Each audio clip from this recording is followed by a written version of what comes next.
What's up, YouTube? This is Too Raw for TV. All right, so Donald Trump has wasted absolutely no time since getting back into office for his second term.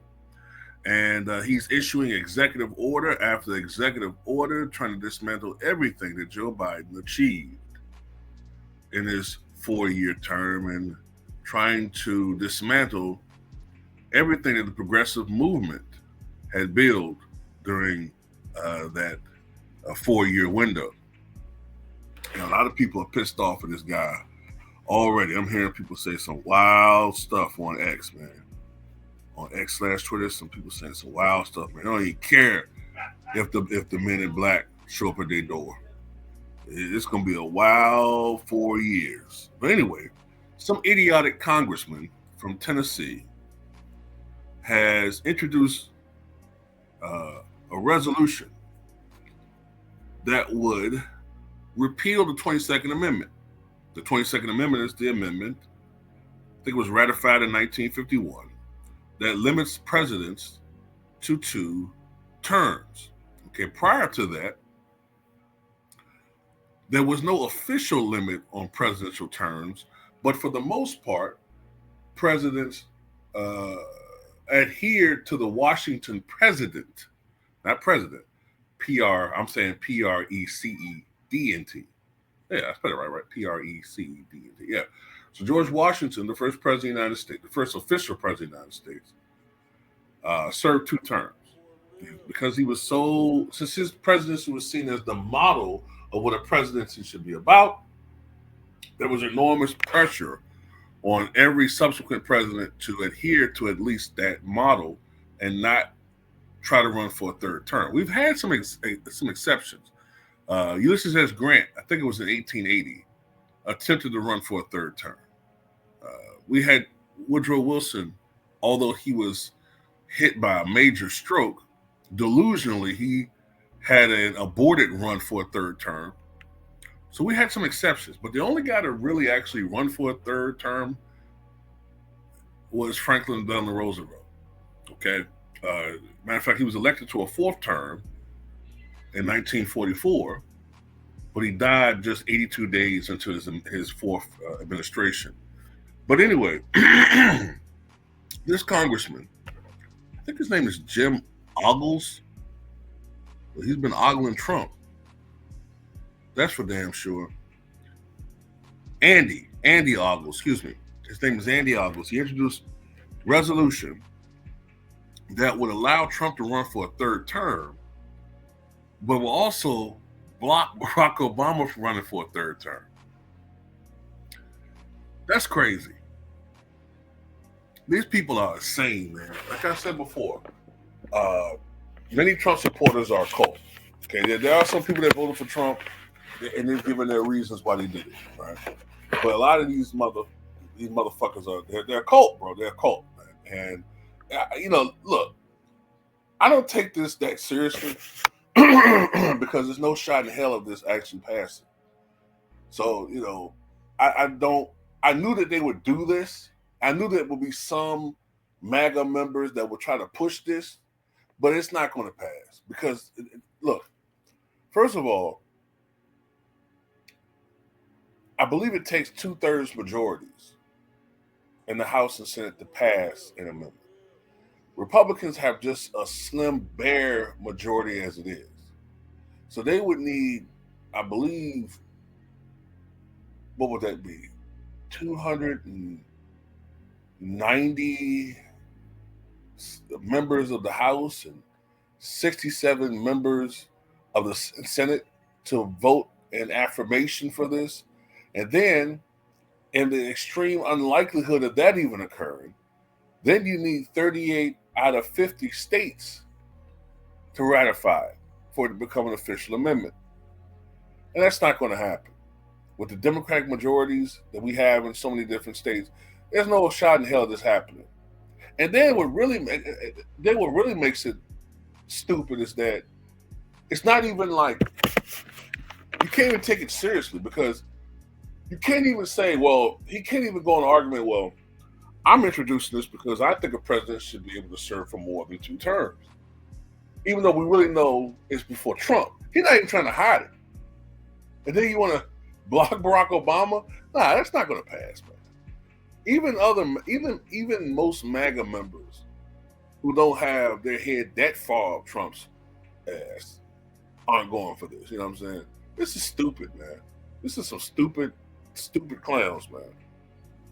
And you know what's so amazing about this too?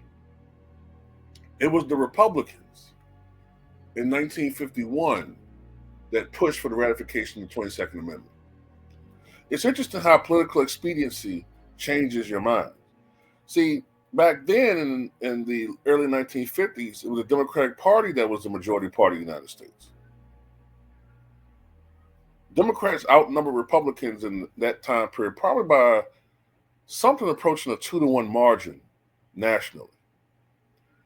So we saw Franklin Roosevelt get elected to 4 consecutive terms. We saw Harry Truman get elected in 1948 in a surprise upset over Tom Dewey. So the Republicans, who had just recaptured the majority in the House and Senate in 1950 midterms, was able to secure enough votes to pass that resolution. But fast forward 37 years, right? And Ronald Reagan is president. He's one of the most popular presidents we ever had. Then all of a sudden, Republicans say, well, you know, maybe we were wrong about that. Maybe we should have presidents have 3rd term. Oh, of course, because you knew how popular Reagan was.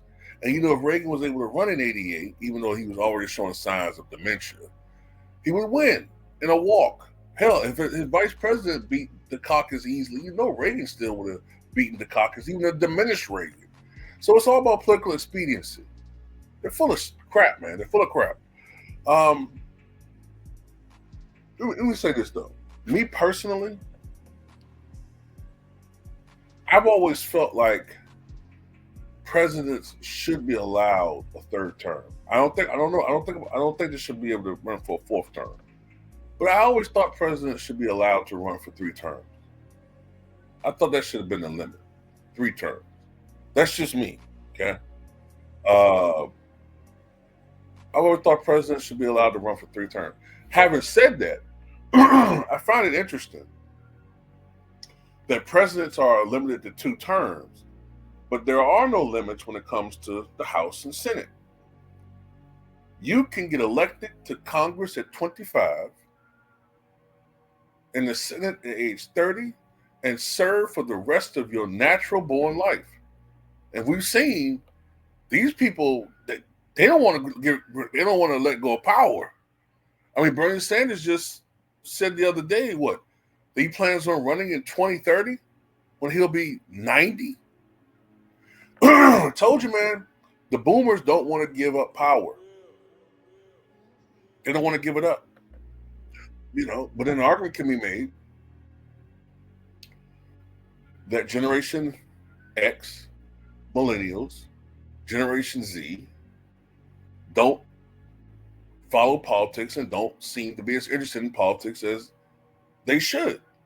And I find it also interesting that now that Donald Trump is in the White House, now all of a sudden people who didn't give a damn about issues, didn't give a damn about all of the atrocities that were still occurring in this country under Biden, all the racism that was still occurring under Biden, now all of a sudden you care. I told you we only get on cold when we have a perceived enemy in the White House. That's it. That's when we only get on cold. You know, this Congressman, Andy Ogles, you just took an oath to uphold the Constitution. And already you're trying to dismantle it. Already you're trying to dismantle the Constitution. These guys are clowns, man. You know, they're clowns. That's why I don't vote Democrat or Republican. I don't. because it's bull crap on both sides, man. You know what I'm saying? And the Democrats could have won if they had simply listened to us, the disaffected voter. They didn't want to listen to us. And so now America has got to deal with 4 more years of Trump. 4 more years of Trump.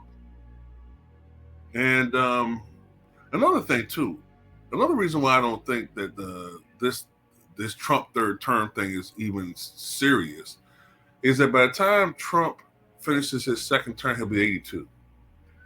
By that point in time, he's going to be old. He's going to be super old. He's going to be tired and ready to move on. You know what I'm saying? Although there is technically, now that I think about it, there may be a technical way for him to serve a third term. I have to look further into the Constitution, but I think he could do this.